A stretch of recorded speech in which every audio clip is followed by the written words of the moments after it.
O പിയിലോട്ട് വരുന്ന മധ്യവയസ്കരായ പലരുടെയും ബുദ്ധിമുട്ടുകളാണ് ഈ വിട്ടുമാറാത്ത ഷോൾഡർ വേദന. ഇഞ്ചുറി ഒന്നും സംഭവിക്കാതെ തന്നെ കലശലായ ഷോൾഡർ വേദനയും കൈ പൊക്കാനുള്ള ബുദ്ധിമുട്ടുമായിട്ടാണ് പലരും വരുന്നത്. എന്തായിരിക്കാം കാരണം?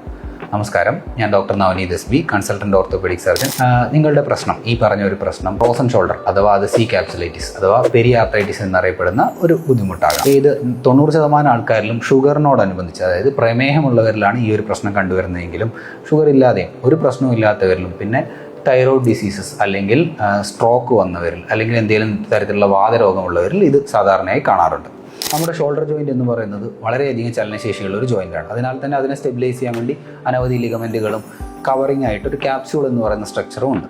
അപ്പം ഷുഗർ കുറച്ചധികം കാലം ഉള്ളവരിൽ ഈ ഗ്ലൂക്കോസ്, എക്സ്ട്രാ ശരീരത്തിലുള്ള ഗ്ലൂക്കോസ് ഈ ലിഗമെൻറ്റിൻ്റെയും ക്യാപ്സ്യൂളിൻ്റെയും പ്രോട്ടീനിൻ്റെ മേലെ ഒട്ടിപ്പിടിക്കുകയും അതിൻ്റെ ഭാഗമായിട്ടുണ്ടാകുന്ന ഗ്ലൈക്കേറ്റഡ് പ്രോട്ടീൻസ്, അത് നീർക്കെട്ടുകൾ, അതായത് ഇൻഫ്ലമേഷൻ ഉണ്ടാക്കുകയും ചെയ്യുന്നു. ഈ ഇൻഫ്ലമേഷൻ കുറച്ചധികം കാലം തുടർന്നാൽ അത് സ്കാറിങ് അഥവാ തഴമ്പ് ഫോർമേഷൻ ഉണ്ടായി ആ ജോയിൻറ്റ് ചുരുങ്ങിപ്പോകുന്നു.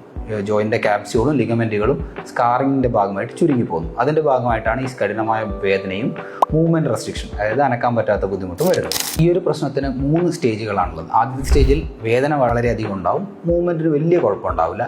സെക്കൻഡ് സ്റ്റേജ് ആകുമ്പോഴത്തേക്ക് നന്നായിട്ട് മൂവ്മെൻറ്റ്, അതായത് നമുക്ക് കൈ മേലോട്ട് പൊക്കാനും പുറകിലോട്ട് തിരിക്കാനുമുള്ള ബുദ്ധിമുട്ട് വളരെയധികം അനുഭവപ്പെടും. തേർഡ് സ്റ്റേജ് ആകുമ്പോഴത്തേക്ക് വേദനയും ഒക്കെ ഒന്ന് കുറയും, മൂവ്മെൻറ്റ് പക്ഷേ എന്താ പറയുക, കുറച്ചൊക്കെ ഇമ്പ്രൂവ് ചെയ്യുമെങ്കിലും നമുക്ക് ഒരു ഡിസബിലിറ്റി ആയിട്ട് തന്നെ റിമൈൻ ചെയ്യുന്നു. ഇനി ഇതിൻ്റെ ചികിത്സാ രീതികളെ പറ്റി നോക്കാം.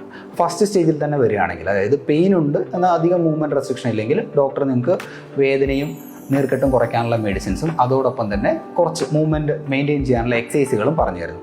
എന്നാൽ ഒരു സെക്കൻഡ് സ്റ്റേജ്, ഓൾറെഡി മൂവ്മെൻറ്റ് റെസ്ട്രിക്ഷനൊക്കെ തുടങ്ങിയിട്ടുണ്ട് അല്ലെങ്കിൽ കഠിനമായ വേദനയാണെങ്കിൽ നമ്മൾ മെഡിസിൻസിനോടൊപ്പം തന്നെ കണ്ടിന്യൂസ് ഫിസിയോതെറാപ്പി, അതായത് ഡെയിലി ഫിസിയോതെറാപ്പി ഒരു 3 ആഴ്ചത്തോളം തുടർച്ചയായിട്ട് ഫിസിയോതെറാപ്പി ചെയ്യാൻ പറയും. എന്നാൽ ചില രോഗികൾക്ക് ഈ ഒരു ഫിസിയോതെറാപ്പി ഷെഡ്യൂൾ നമുക്ക് വേദന കാരണം ചെയ്യാൻ പറ്റാതെ വരുന്നു. അങ്ങനെയുള്ള രോഗികളിലോട്ട് ഷോൾഡർ ജോയിൻറ്റിനകത്തോട്ട് തന്നെ ഒരു ലോക്കലി ആക്ടിങ് സ്റ്റിറോയിഡ്, അതായത് നീർക്കെട്ട് കുറയ്ക്കാൻ വേണ്ടിയിട്ട് ഒരു ഇഞ്ചക്ഷൻ ചെയ്തതിന് ശേഷം ഫിസിയോതെറാപ്പി ചെയ്യാൻ വേണ്ടി പറയും.